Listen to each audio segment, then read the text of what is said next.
അപ്പോൾ ഒന്നാമത്തെ യൂണിറ്റിലെ തതവർ ഷുറുൽ ക്ലാസിക്കി അൽ ജദീദ് ഫിൽ അദബുൽ അറബി. ഓക്കെ, അപ്പം മദ്ഹബുൽ ക്ലാസിക്കി എന്നുള്ളത് എന്താണ്? അത് അറിയപ്പെടുന്ന വേറൊരു പേരെന്താണ്? ബിൽ മദ്ഹബിൽ ഇത്തിബാഇ എന്നുണ്ട്. അതേപോലെ തന്നെ അത് ഉണ്ടായിട്ടുള്ളത് സാനി 2-ാം നൂറ്റാണ്ടിലാണ് ഈ ഒരു സംഭവം ആദ്യമായിട്ട് അദബിൽ ഉരുത്തിരിഞ്ഞു വന്നിട്ടുള്ളത്.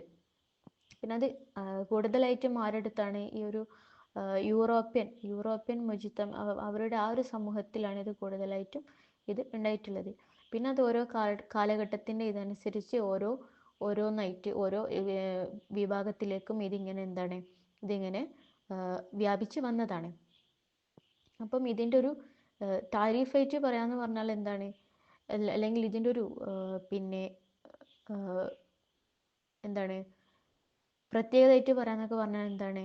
ഇത് അൽ ഇനായത്തുൽ കബീറ ബിൽ ഉസ്ലൂബിൽ അദബി, അതേപോലെ വൽ മുഹാക്കാത്തുൽ അദബ അൽ ഖദമ ഇഖ്തിബാസി അസാലിബുഹും. അതായത് പണ്ടുള്ള പിന്നെ തൻ്റെ മുമ്പുള്ള ഉദബാക്കളിൽ നിന്ന്, എൻ്റെ മുമ്പൻ കഴിഞ്ഞു പോയ കാലഘട്ടത്തിലുള്ള ഉദബാക്കളിൽ നിന്നും പിടിച്ചെടുത്തിട്ടുള്ള ഉസ്ലൂബുകൾ, അതായത് അവരിൽ നിന്നും നേരെ ഇങ്ങോട്ട് അവരിൽ നിന്ന് പിന്തുടർന്ന് വന്നിട്ടുള്ള ഉസ്ലൂബുകൾ. അതുകൊണ്ടാണ് നമ്മൾ മദ്ഹബുൽ ഇത്തിബാഇ, അതായത് പിന്തുടരുക എന്നുള്ള അർത്ഥമാണല്ലോ ഇത്തബാ എന്ന് പറഞ്ഞാൽ. അപ്പം എന്താണ്? പിന്തുടരുന്ന തൻ്റെ മുൻകാലം കഴിഞ്ഞു പോയിട്ടുള്ള ഖുദമാക്കളെ അവരെ പിന്തുടർന്ന് വന്നിട്ടുള്ള അതേ ശൈലിയിലാണ് ഈ ഒരു ക്ലാസിക്ക് എന്നുള്ളത് ഉണ്ടായിട്ടുള്ളത്. അപ്പം അതെന്താണ്? അവർ അബ്ബിറൂന അനിൽ അവാത്തിഫുൽ ഇൻസാനി അൽ ആമ, അതായത് ഒരു പൊതുവായിട്ടുള്ള ആൾക്കാരുടെ പിന്നെ മനുഷ്യഗണത്തിൻ്റെ ആ ഒരു അവാത്തിഫ് വികാരങ്ങളും കാര്യങ്ങളൊക്കെ അവർ പൊതുവായിട്ടാണ് അതിൽ പരിഗണിക്കുന്നത്. അല്ലാതെ ഒരാളെ മാത്രമായിട്ടൊന്നും അവരെന്താക്കുന്നില്ല, അല്ലെങ്കിൽ സ്വന്തത്തെ ഒന്നും അവർ പരിഗണിക്കുന്നില്ല. അവരൊരു പൊതുവായിട്ടുള്ള ഒരു സമൂഹത്തിലുള്ള പൊതുവായിട്ടുള്ള കാര്യങ്ങളാണ് അവരതിൽ അവരുടെ അവാത്തിഫുകളാണ് അവർ ഇതിൽ ചർച്ച ചെയ്യുന്നത്. അതേപോലെ തന്നെ യൂറോപ്പിലുള്ള അതിലുള്ള എന്താണ് ക്ലാസിക്കിൻ്റെ ഷഖ്സിയാത്തുകളാണ് ജോൺ അതേപോലെ തന്നെ അങ്ങനെ പറഞ്ഞിട്ട് നാക്കിദുൽ അൽമാനി, ഗോസ്റ്റഡ് നമ്മൾ പറഞ്ഞിട്ടുണ്ട്. അതേപോലെ ജീൻ റേഷിന്, അങ്ങനെ തുടങ്ങി കുറച്ച് ആളുകൾ, അതേപോലെ മുള്ളർ, അതായത് മോളിയർ, ഇവരൊക്കെ എന്താണ് ഈ ഒരു യൂറോപ്യൻ കൺട്രീസിലുള്ള ക്ലാസിക്കിയുടെ ആൾക്കാരാണ്. അപ്പം ഇതെങ്ങനെ ക്ലാസിക്കൽ ജദീദ എന്ന് പറയുമ്പോൾ അൽ മാറൂഫ് ഐലൻ നിയോ ക്ലാസിക്കിയ അല്ലെങ്കിൽ ക്ലാസിക്കൽ ഹദീസ. ഓക്കെ, നിയോ ക്ലാസിക്കിയ അല്ലെങ്കിൽ ക്ലാസിക്കൽ ഹദീസ എന്നൊക്കെ എന്താക്കുന്നുണ്ട്? ക്ലാസിക്കൽ ജദീദ എന്നുള്ള ആ ഒരു ഇതിന് പേരുണ്ട്.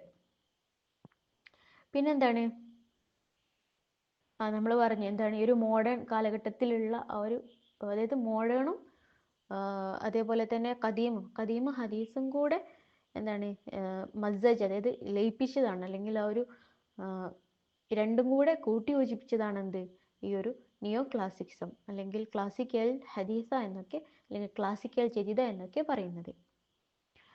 ക്ലാസിക്കൽ ജദീദ തുസ്അ ഇലാ തഹ്ഖീഖ് തവാസുൻ ബൈന തഖാലിദിൽ അദബിയ്യ അൽ ഖദീമ വ തഹദിയത്തുൽ ഹദീസത്തുൽ കിതാബ. ഓക്കെ, അപ്പം എന്താണ് പണ്ടുള്ള ആ ഒരു പഴയ ശൈലികളും അതേപോലെ തന്നെ അതിൻ്റെ കൂടെ തന്നെ അവരെന്തായിട്ടുള്ളൂ പുതിയ കുറച്ച് കാര്യങ്ങളൊക്കെ കൂട്ടിച്ചേർത്തിട്ടുണ്ട്. അതിനാണ് ക്ലാസിക്കൽ ജദീദ എന്ന് പറയുന്നത്. അപ്പോൾ നമ്മൾ ക്ലാസിക്ക് അറബിയിൽ വരുമ്പം എന്താണ്? സുമിയത് അയലൻ ഹാദിഹിൽ മദ്രസ ബി മദ്രസത്തുൽ അഹ്യാ വൽ ബഅസ് ബിൽ മദ്രസത്തുൽ ഇത്തിബാഇയ. ഓക്കെ, അതായത് മദ്രസത്തുൽ അഹ്യാ വൽ ബഅസ് എന്നൊക്കെ അറിയപ്പെടുന്നുണ്ട്. മൊത്തത്തിൽ ശരിക്കും നമുക്ക് ഈ ഒരു നെറ്റ് ആസ്പെക്റ്റിലൊക്കെ പഠിക്കാനുള്ളത് എന്താണ്? ക്ലാസിക്കിയ എന്നുള്ളതാണ് ഇഹ്യാ വൽ ബഅസ്, അതൊക്കെ അറിയപ്പെടുന്നത്. ക്ലാസിക്കൽ ജദീദ എന്ന് പറയുമ്പോൾ അവരെന്താണ് ഈ മുഅ്തദിലീങ്ങളിലേക്ക് വരും, അതായത് പുതിയ കാലഘട്ടത്തിലേക്ക് വരുന്ന ആൾക്കാരാണ്. ശരിക്കും ക്ലാസിക്ക എന്നുള്ളത് മാത്രമാണ് ശരിക്കും ഈ ഒരു മദ്രസത്തുൽ ഇഹ്യാഇൻ്റെ ആള്, അതായത് ഇതിൻ്റെ ഇതായിട്ട് അറിയപ്പെടുന്നത് നമ്മുടെ ടെക്സ്റ്റിൽ ആരാണ്? മുഹമ്മദ് സാമി അൽ ബാറൂദിയാണ്. അപ്പം മുഹമ്മദ് സാമി അൽ ബാറൂദി ശരിക്കും എന്താണ്, അതായത് വെറും ക്ലാസിക്കൽ അദബുൽ അറബിയുള്ള ആൾക്കാരാണ്. പിന്നെ ക്ലാസിക്കൽ ജദീദിലേക്ക് വരുമ്പോൾ ആരാണ്? അഹമ്മദ് ഷൗക്കി, ഹാഫിൽ ഇബ്രാഹിം ഒക്കെ പോലെയുള്ള ആൾക്കാരാണെന്ന് പഠിച്ചിട്ടുണ്ട്. അതായത് അങ്ങനെയും പറയാം. പക്ഷെ നമ്മുടെ ടെക്സ്റ്റിലുള്ളത് എങ്ങനെയാണ്? അത് മദ്രസത്തുൽ ബഹ്സ് വൽ ഇഹ്യാ വൽ ബഅസ് അതിൻ്റെ ആളായിട്ടുള്ള സാമി അൽ ബാറൂദിയാണ് ഈ ഒരു ഇതിൻ്റെ വക്താവ് എന്ന് പറയണത്. അപ്പം അദബുൽ അറബിയിൽ ലഹറത്ത് ഫി ഷൗറൽ അറബി ഫി നിസ്ഫ് സാനി മിൻ ഖർനി താസി അശർ, അതായത് 19ാം നൂറ്റാണ്ടിൻ്റെ 2ാം പകുതിയിലാണ് ഈ ഒരു ഇതുണ്ടായിട്ടുള്ളത്. റായിദ് ഹാദിഹിൽ മദ്രസ ഹുവ ഷാഇർ അൽ മഅറൂഫ് മുഹമ്മദ് സാമി അൽ ബാറൂദി. അപ്പം സാമി ബാറൂദി ജനിക്കുന്നത് 1838-ലാണ്. 1904-ലാണ് ഇദ്ദേഹം മരിക്കുന്നത്. പിന്നെ ഇതിൽ എന്താണ് പറയുന്നത്, അതിൻ്റെ ജസ്റ്റ് ഒരു പിന്നെ എന്താണ് കുറച്ച് പോയിന്റുകളാണ്. കാന ഷൗറുഹും മിർആത്തുൽ അഹദാസി അസ്രിഹിം വഖലായ വതൻഹിം വമുശ്കിലാത്തിഹി സിയാസിയ വലിജ്തിമാഇയ വലിദാലിക ലഖിയൻ റിവാജൻ കബീറൻ. അപ്പം ഈ പിന്നെ ക്ലാസിക്ക ജദീദയിലുള്ള ആൾക്കാർ അവർ കൂടുതലായിട്ടും അവർ അവരുടെ കവിതകളിൽ ആ ഒരു വത്തനിലുള്ള മുഷ്കിലാത്ത പ്രശ്നങ്ങളും സിയാസിയായിട്ടുള്ള പ്രശ്നങ്ങൾ, രാഷ്ട്രീയപരമായിട്ടുള്ള പ്രശ്നങ്ങൾ, അതേപോലെ തന്നെ സാമൂഹികപരമായിട്ടുള്ള പ്രശ്നങ്ങൾ, ഇതൊക്കെ പൊതുവായിട്ട് ഇതിൽ അവതരിപ്പിച്ചതാണ്. പിന്നെ ഇതിൻ്റെ ഒരു വേറൊരു പ്രത്യേകത, ഏറ്റവും വലിയ പ്രത്യേകത എന്ന് പറഞ്ഞാൽ ഇവരെന്താണ്, كانوا يحاكون الشعراء القدماء في منهج الصياغة ويعارضون لهم في البحور والقوافي. അതായത് ഈ നമ്മൾ മൊത്തത്തിൽ ഒരു ഷീറിൻ്റെ താരീഫ് എന്ന് പറയുമ്പം എന്താണ്, ഹുവ മൗസൂനുൽ കലാമി അൽ മുഖഫി, അതായത് ഈ വസ്നും കാഫിയെ കൊത്തിട്ടുള്ള ഒന്നാണ് ഷീർ എന്നാണ് ഷീറുൽ അറബിയിൽ പണ്ട് പറഞ്ഞിട്ടുള്ളത്.